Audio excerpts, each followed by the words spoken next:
എല്ലാ ഉത്സവങ്ങളും കൊണ്ടുവരുന്നത് ഓർമ്മകളുമായിട്ടായിരിക്കും. അതുപോലെ തന്നെ ഓണത്തിനാണെങ്കിൽ ഒരുപാട് ഓർമ്മകളും കുഞ്ഞു കുട്ടിയാവുന്ന കാലം മുതലുള്ള വയസ്സാവുന്ന വരെയുള്ള ഓണങ്ങളെക്കുറിച്ചുള്ള ഓർമ്മകളുമായിരിക്കും. ഞാനിത് പറയുന്നത് ഈ എൻ്റെ കൈവശമുള്ള ഈ പടിപടിയപ്പൻ നമ്മളും തൃക്കാക്കരയപ്പൻ എന്നും പറയുകയൊക്കെ ചെയ്യുന്ന ഓണത്തിൻ്റെ മുഖ്യ കഥാപാത്രമാണ് ഈ തൃക്കാക്കരയപ്പൻ.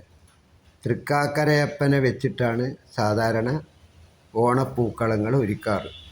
മുറ്റത്ത് ചാണം മെഴുകി പൂത്തറയിട്ട് ഒക്കെ വേണം. പക്ഷേ ഇപ്പോൾ പൂത്തറയ്ക്ക് മുറ്റമില്ല. മുറ്റത്താണെങ്കിൽ സ്ലാബാണ്. പിന്നെ പിന്നെ ഉള്ളത് പോർട്ടിക്കോ, അവിടെയാണ് നമ്മൾ പൂവിടാറ്. അവിടെയൊന്നും ചാണകം മെഴുകേണ്ട കാര്യമൊന്നുമില്ല, നല്ല മൊസൈക്കല്ലേ.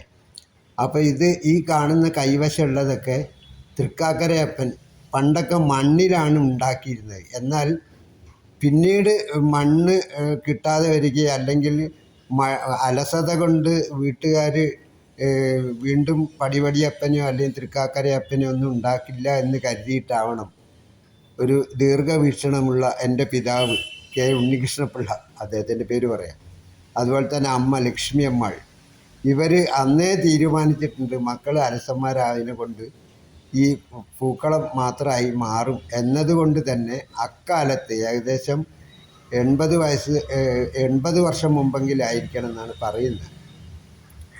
അമ്മയുടെ ആദ്യ കല്യാണം കഴിഞ്ഞൊരു എന്തായാലും 75 വയസ്സ്.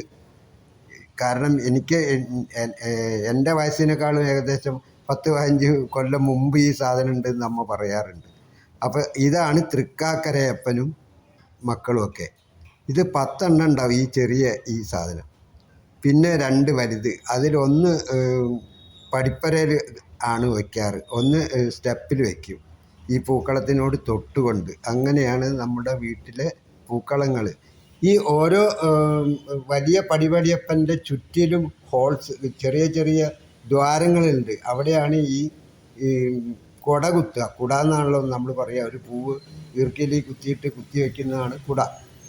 അങ്ങനെ കുടകളൊക്കെ വെച്ചിട്ടുള്ളതാണ് ഈ തൃക്കാക്കരയപ്പൻ.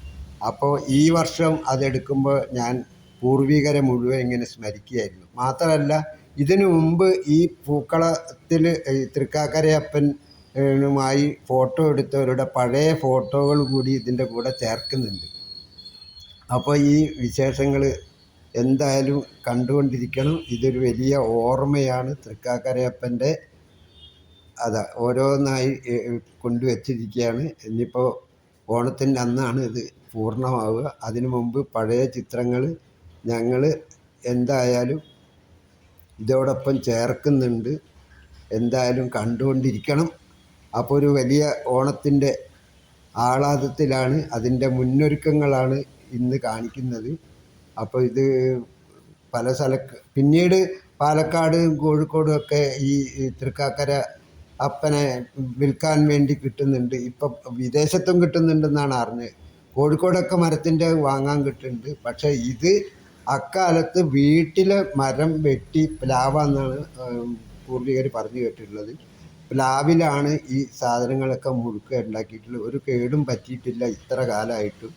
അതൊരു വലിയ സ്മരണയാണ് എല്ലാവരെയും. ഈ എന്താ ഇതിൽ പൂകുത്താത്ത കുട്ടികൾ കുറവായിരിക്കും. ചേച്ചിമാരുടെ മക്കളായാലും അമ്മയുടെ അനിയത്തിയുടെ മക്കളായാലും അവരൊക്കെ തന്നെ അമ്മാവൻ്റെ മക്കളുമൊക്കെ ഈ പൂക്കളോ മറ്റേ തൃക്കാക്കരയപ്പന് വേണ്ടി പൂവിട്ട ചരിത്രമാണുള്ളത്. അപ്പോൾ ആ രീതിയിലുള്ള ഒരു ഓണത്തിൻ്റെ മുന്നൊരുക്കമാണ് ഇന്നത്തെ എൻ്റെ ഈ ഇതിലുള്ളത്. അപ്പോൾ എല്ലാവരും കാണുക. അപ്പോൾ എല്ലാവർക്കും ഒരുപാട് ഓണാശംസകൾ നേരുന്നു. പാലടയും പരിപ്പ് പായസമൊക്കെ ആയിട്ട് ഓണം ഉണ്ണാനുള്ള സമയം അടുത്തു വരുന്നു.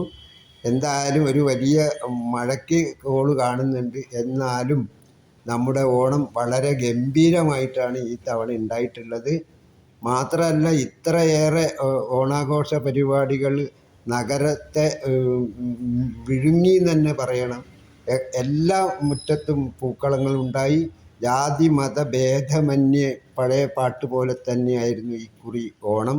എല്ലാവർക്കും എൻ്റെ വലിയ സന്തോഷത്തോടു കൂടിയുള്ള ഓണം ആശംസിക്കുകയാണ്. അപ്പോൾ ഈ തൃക്കാക്കരയപ്പൻ്റെ ചരിത്രമാണ് ഞാനിന്ന് പറഞ്ഞത്. അപ്പോൾ തൃക്കാക്കരയപ്പനെ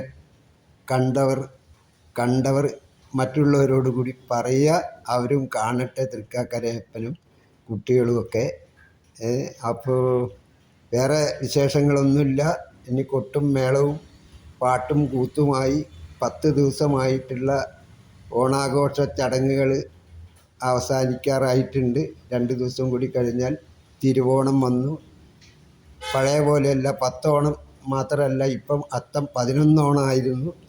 അപ്പോൾ 11 ദിവസങ്ങളിലായിട്ടുള്ള ആഹ്ലാദത്തിന് തിരശീല വീഴുകയാണ്. അത് കഴിഞ്ഞാൽ നമ്മളെ കൂട്ടത്തിൽ വേറൊരു സംഗതി കൂടി ഉണ്ട്. അതിന് പറയുന്നത് 16-ാം മകം എന്ന് പറയുന്നൊരു സാധനമുണ്ട്, 16 ദിവസം കഴിഞ്ഞിട്ട്. അപ്പോൾ ഇങ്ങനെ ഒരുപാട് ഐതിഹ്യങ്ങളും അതുപോലെ തന്നെ ഈ ചിട്ടവട്ടങ്ങളൊക്കെ ഉള്ളതാണ് ഞങ്ങളുടെ ഓണം ആഘോഷങ്ങൾ. ഇക്കുറി ഞാനും എൻ്റെ പത്നിയും മാത്രമായിട്ടാണ് ഓണം ഇടുന്നത്. അതുകൊണ്ട് തന്നെ മുമ്പുള്ള ചില ചിത്രങ്ങളൊക്കെ ഇതോടൊപ്പം ചേർത്ത് വയ്ക്കുന്നുണ്ട്. ഈ തൃക്കാക്കരയപ്പൻ്റെ ഒരു പെട്ടി തന്നെ എൻ്റെ കൈവശം ഉണ്ടായിരുന്നു. ഏകദേശം ഞാൻ 13ഓളം വീടുകൾ, പ്രധാനപ്പെട്ട എൻ്റെ ജനിച്ച വീട് കൊടുത്ത ശേഷം 11-12 വീടിലധികം ഞാൻ മാറി മാറി താമസിച്ചിട്ടുണ്ട്. ആ യാത്രകളിലൊക്കെയും എന്നോടൊപ്പം ഈ പടിപടിയപ്പനും മക്കളും എന്നോടൊപ്പം തന്നെ സഞ്ചരിക്കുകയായിരുന്നു. ഏത് വീട് ഒഴിഞ്ഞ് മറ്റൊരു കൂട്ടിലേക്ക് മാറുന്ന ആ മുഹൂർത്തത്തിൽ പോലും ഞാൻ കൈവിടാതെ സൂക്ഷിക്കുകയായിരുന്നു ഈ അപൂർവമായ എൻ്റെ ഈ ഓണത്തപ്പനെ ആദ്യം തന്നെ ഈ വാഹനത്തിലേക്ക് കയറ്റും, ഒരു സ്ഥലത്തു നിന്ന് മറ്റൊരു സ്ഥലത്തേക്ക് പോകുമ്പോൾ. അങ്ങനെ കൊണ്ട് നടക്കുന്ന ഇന്നും എന്നോടൊപ്പം ഉണ്ട്. ഇതെൻ്റെ മകളാണ്. മകളുടെ ഒരു ഓണ ചിത്രം. ഇത് മകളുടെ മകളാണ്, ഭദ്രക്കുട്ടി. അവൾ വിളക്ക് കത്തിക്കുക കുഞ്ഞാവുമ്പോൾ. ഇത് ദക്ഷകും മോളും, രണ്ടുപേരുടെയും കുഞ്ഞിക്കാലത്തുള്ളതാണ്. ഇത് എൻ്റെ കുടുംബത്തോടൊപ്പം. ഇങ്ങനെ ഓർമ്മകളിൽ ഒരുപാട് ഓർമ്മകളുണ്ട്. ആ ഓർമ്മകൾ അയവിറക്കാൻ കൂടിയാണ് പഴയ ചിത്രങ്ങൾ. ഇതിൻ്റെ മൂത്ത സിസ്റ്ററാണ് കമലക്ക, ബാംഗ്ലൂരിലാണ്. ഞാൻ ഒരു ഓണം അവധിയായിരുന്നു. ഇവരൊക്കെ എനിക്ക് വേണ്ടപ്പെട്ട കുട്ടികളാണ്. അപ്പോൾ ഇവരും അതുപോലെ തന്നെ ഓരോ നമുക്ക് വേണ്ടപ്പെട്ടവരുടെ ഇതാണ്. ഇതൊരു കൊച്ചു മാവേലിയാണ്. ഈ കൊച്ചു മാവേലി ഇപ്പോൾ വലിയ ആളായി, വലിയ ഫുട്ബോളറൊക്കെ ആയിട്ടുണ്ട്. ഇതാ ഈ പൊന്നുമോളിയും കൂടി കണ്ടുകൊള്ളുക. എല്ലാവർക്കും ഹാപ്പി ഓണം. എല്ലാവർക്കും എൻ്റെ ഹൃദയം നിറഞ്ഞ ഓണാശംസകൾ.